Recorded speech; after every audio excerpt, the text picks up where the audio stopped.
Welcome to She Gets It Done, the podcast for dog owners who need straight to the point, honest dog training advice. With your hosts, Sana and Tony, let's get into it. Hey guys, welcome back to She Gets It Done. Today we dive into another Reddit post. Today it's about a dog training question someone had, and we would love to give our take on it. So here we go. Why does my 9-month-old Ridgeback respond better to aversives? I'm an experienced horse and dog owner on my 4th dog and 3rd female Ridgeback, and I'm confused and feel awful about where we are at with our training. I love training, and I'm normally very pro-positive training, no yelling, very clear boundaries, lots of treats and behavior molding, and I know my timing is good from a treats and rewarding the right behavior at the right time. Out of home, on lead and recall are going really well, outside of typical teenage behavior like forgetting all the training between one day and the next. All our training has been extremely similar to every other dog who were trained really well for my lifestyle and requirements.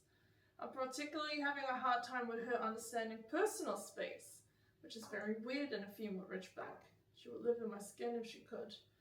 Boundaries at home around food as well. She's extremely food focused at home. She's so persistent with poor behavior. It takes us 10 plus times of telling her to get on her bed and rewarding it, as in treating randomly, treating as soon as she goes on every night before she calms. I could not treat more or more quickly. I've used clicker training but found verbal markers easier. Same thing with on her bed when we are eating. She will constantly break and slide off, so it's half of her body on there. She will silently creep off and appear under the table, even though she has never once been fed from the table. It all comes straight from her bowl. Same thing with jumping on me and me only. I caught her with my knee today. I normally turn my back, throw treats, reward to calm, and do this over and over again, and she stopped jumping immediately. She doesn't jump on anyone else. What my question is, she responds much better when I raise my voice and yell at her, not in anger but loud and direct, no or off or back or place. Today I was telling her to get on her bed, and she was in a bow barking at me. In a bow barking at me. A very clear get stuffed in my mind. And I tapped her on the side with an open flat hand. That one was in frustration, and she backed off the intensity immediately and went to her bed. Does anyone know why she responds better to this style of communication? I feel awful when I raise my voice at her, and I immediately felt guilty that I hit her, even though it wasn't with any force. But I'm frustrated that positive-based training isn't landing anywhere near as well as aversions when it comes to boundaries. Thanks in advance.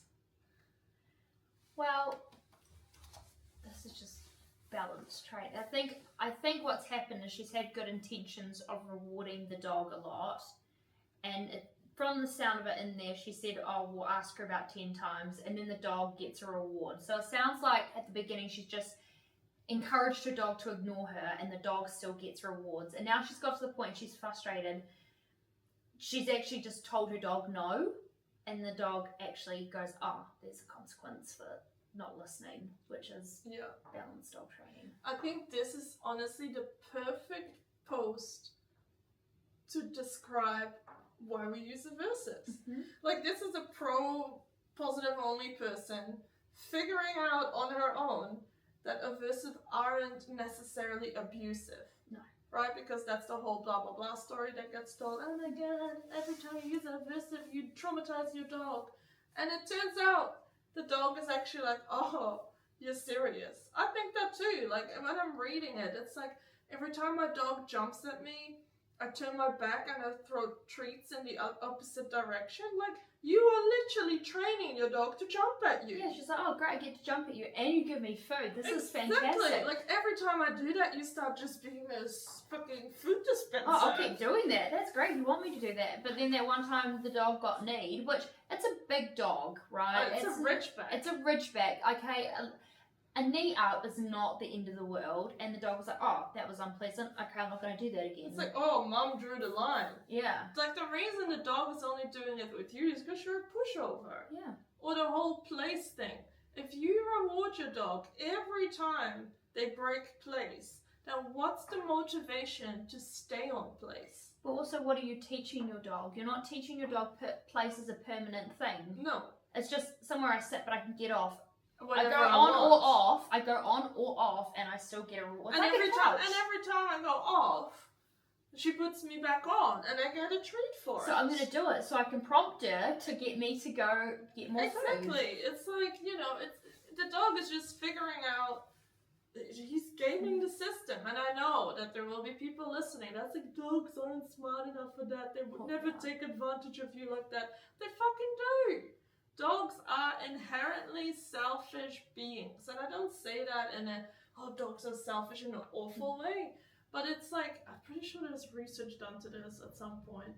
Dogs do what makes their life better, and for your dog, jumping at you makes their life better because that starts the sequence of you tossing treats for the dog. Yeah, they're not doing it because they've been assholes. They're just like, oh, well, that gets me a reward, so I'm going to do it. So I'm going to do it. Exactly. And that's how I mean with, like, every time a dog is selfish because, they choose to lie on the bed because they will get food for it. They will choose to do the tricks because they get food for it. Yeah. They don't do things because they love you so much. Like, I don't know, there's still that conception sometimes. Like, why does my dog not come back to me just because it's me?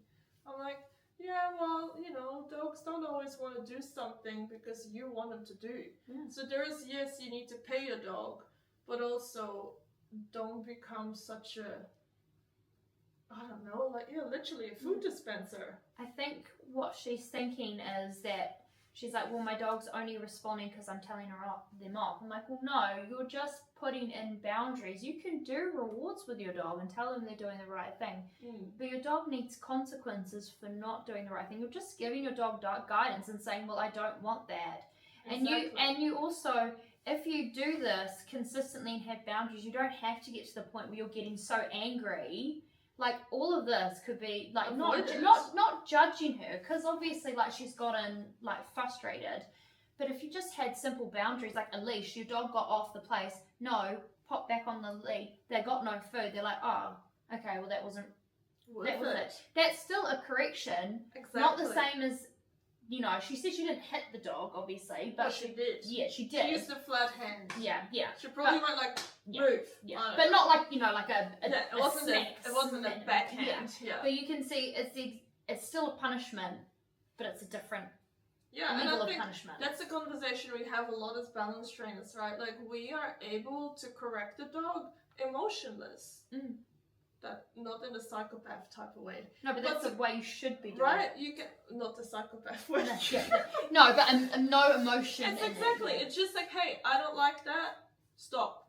It's not like, oh my god, I'm so frustrated. Fucking stop, right? Because I think a lot of positive only trainers only ever end up in that second part, so they don't realize there is a, hey, cut that out.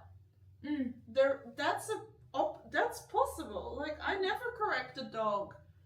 Well, never say never, right? I definitely have corrected my dogs out of frustration before. But it's more the whole, like, I think, honestly, that they think there is only abuse because they only ever correct out of anger. Yeah. And we don't correct out of anger. We just correct, like, hey, I don't want that. Yeah. Move on. And it's not a big deal. Exactly. And it's the same goes with tools and all that kind of stuff. Everyone is like, you can't use any of that. It's like, yeah, just because I put an e-collar on a dog doesn't mean I use it on a level 100. No. Yes, I can. But I'm not going to. Not going to. Most of the time I'm below 20. So do we throw the whole tool out because it's supposedly abusive? No. I know how to use it and not be abusive. But the same goes with just a normal clip leash. I could rip my dog around and do that. Or am I or a halty. I could, yank and crank their neck. But am I going to? No. No, I'm not going to do that. I saw a post by, it's an English dog trainer. I think it's Take the Lead Dog Training. Oh yeah, he does a lot of e-collar recall. Yeah, and he works with a lot of livestock, I think. He's big for e-collar recall around livestock because they have a lot of attacks over there. Yeah, and he posted something like, it was a religious quote, even though he isn't religious, but he said, God gave me a hammer. I can't even remember what it was. He said something like, I can use a hammer to break a window, or I can use a hammer to build a house. Yeah. Like, the tool itself isn't violent on its own. And then he made some type of God comment. I can't remember what that was about. But I like the saying, I could use a hammer to break glass, or I could use it to build a house. Exactly. Yeah. So it can be constructive, or it can be destructive. Well, yeah, you can use every dog tool in the fucking world in a constructive or a destructive way. I still even think that harnesses you could cause discomfort to a dog. So I think she's just gotten herself to the point of frustration now, and the only corrections she's doing now, probably at this point, is out of frustration. For sure. And now she's realizing, hey, even when I was frustrated, it worked. And now the bubble burst. Yeah. The bubble of constant balance training is awful. Aversives don't do anything. Your dog only gets scared when you use aversives. Which is interesting, because she says she's a horse rider, and I'm sure she would use some form There's of pressure in horses all the time. But obviously what she thinks is pressure for horses, it's a completely different type of training for dogs. Like, she's obviously, like you said, only visioned that corrections are bad. Like, it's the extreme of dogs. Fully Pirelli style, then it's different. Yeah. But they're pretty airy feel. At least back when I was still in horses, they were like really full on with the horsemanship. Yeah. But that's what I'm thinking as well. It's just different type of pressure. Like, there's no way you're riding a horse without ever using pressure. Yeah. Even if you use a neck rope, you're still using pressure. Yeah. Yeah. Anyway, I think that bubble burst for her. Yeah. Hopefully she gets more comfortable just using it in a calm, generalized way, so she can actually have a better relationship with her dogs. It sounds like there was a lot of frustration there, and hopefully now they could actually have a bit better of a relationship together. Because the dog is actually not seeing her as a pushover. Yeah. The dog will be like, oh, I get it. And this, it's a large breed. And I know she's had Ridgebacks before, but clearly this Ridgeback is a bit more spicy than the other ones. I had a boss, she had Ridgebacks, and one of her Ridgebacks was extremely spicy, like, was very intense and struggled very much with socialization. Then her other one was a complete wuss. Like, they are so polar opposite, because there's like anything though, there's like people. Yeah. So adjusting that expectation will probably help her a lot as well. I think this dog, it sounds like the dog's actually pretty responsive though. It doesn't seem like if you put boundaries in, it would actually be necessarily very pushy, because she said she put a knee up on the dog and stopped jumping out. Exactly. After one go, sweet. Yeah, definitely. Yeah. Alright, well, that was a good chat, I think. Let us know what you think in the comments below. Are you a bit more open, having listened to more of our podcasts, maybe using corrections, or are you still very much on the positive scale? Or what do you think would have happened? I also actually can't wait after this episode to read the comments, because this was posted on the dog training subreddit that is very against balanced trainers. So I'm very curious to see what's going to happen in the comments. So we have another post here, which is, my dog won't let me get out of bed. Interesting. Nice. My dog is a 4-year-old male Staffy mix. I recently found out that I was pregnant, and my dog has been very possessive. When I get out of bed, he'll paw at me, bark, and attempt to get me back into bed. He's non-stop pacing between my other kids and I, and won't let anyone outside of our family near us. He's good, protective boy overall, but I just can't lay in bed all day like he wants. I also want to add that he was recently attacked by an off-leash dog, and about 2 months ago. We've been training him to be comfortable around other dogs, again with a little exposure. I'm unsure if the attack has anything to do with his recent behaviour. I'm hoping someone has some advice on how to handle this behaviour. ETA, he never really barked before except at squirrels and his playmates, and the time my grandmother nearly caught the house on fire. So when he barks, it's usually when something is wrong, and so far the only thing that's different is the pregnancy. So she's been pregnant before. Well, she's got 4 kids, but maybe she didn't have the dog yet. Did it say how old the dog was? 4. Oh, okay.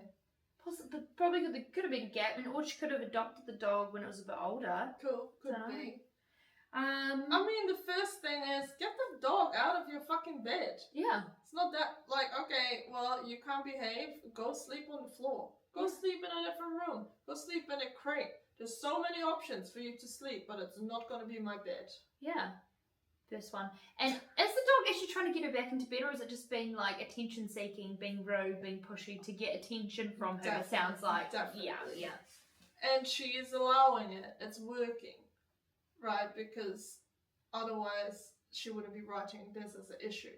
Yeah. Right? She's like, oh, okay, cool, I'll lie back down for a few more minutes or whatever. It's like, cool, we're getting attention. That's great. Yeah. Yeah, so I think there's definitely that. If you really don't want your dog out of the house, I would probably put a leash on him and use the leash. I don't know. This seems like such an easy problem to solve to me. And I know it's probably us dog trainers that we look at things and we go like, how is this even a problem sometimes?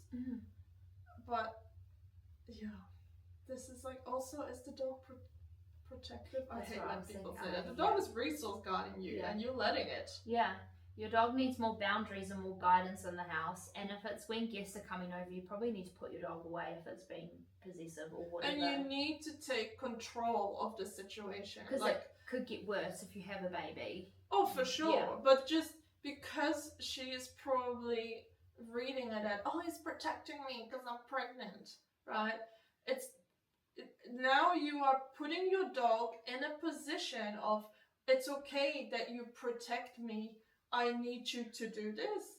And your dog will be like, yeah, fuck, I need to do this. I don't know if he wants to do it. Most of the time, reactive dogs don't want that job, but they take it. Yeah.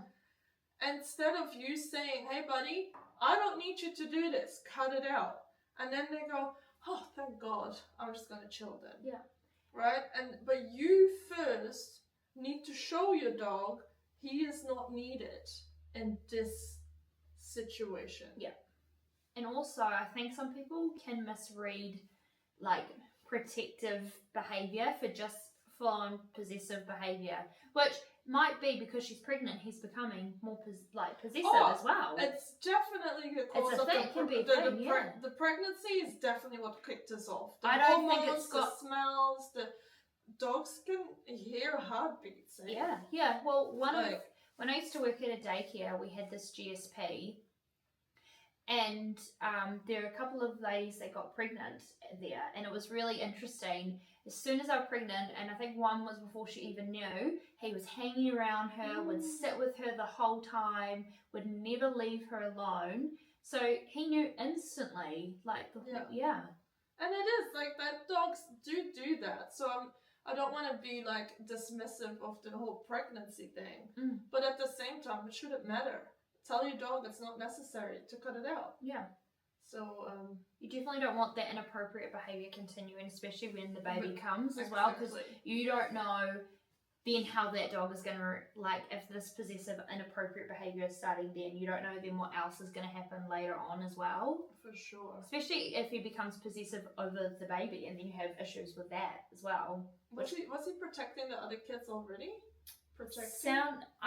She just said in general he was being protective, but it sounds like this behaviour's become more of an issue since this pregnancy. Right. Like, she's never mentioned that it's been an issue before, so. Yeah, I think this is a case of the owner needs to find a trainer to work with to help them through this issue. Like, that's the case I did. Leo, the German Shepherd, and the husband constantly got attacked by the dog to protect the mom. And all we had to teach the dog was that mom could stand up for herself. She doesn't need you. And he was like, oh, okay, cool. Yeah, we're good now. Yeah. But it does take a bit of skill. This, I think, was also posted on the Positive Only group. So there is going to be some interesting comments. Some interesting advice here. And I mean, I feel like just don't hang too much in your pregnancy and his neediness. Yeah. I think what would make even just the massive difference is just not allowing him in the bed. I think that's that make a and her saying change. No to him, no, you can't be in the bed. I think that just setting some boundaries would actually make just a massive impact in itself.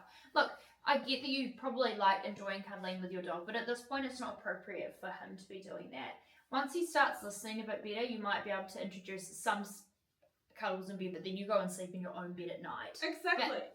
You need to set some serious structure back in first. And to be honest, if you're having a baby in the middle of the night crying, you don't want your dog in your face like, oh, but I want you to cuddle me. That's such an important thing as well. It's like, there's no space for the dog when there's a newborn. So you might as well teach him now. Exactly. Before his whole world is upside down. Yeah. I think that's very valid what you said though about it's not a permanent thing. I feel like often when you come to someone's house and there's resource guarding, our advice will straight away be like, the dog needs to get out of the bed. Yeah. And a lot of people struggle with that because, well, they love having the dog in the bed. And I get that.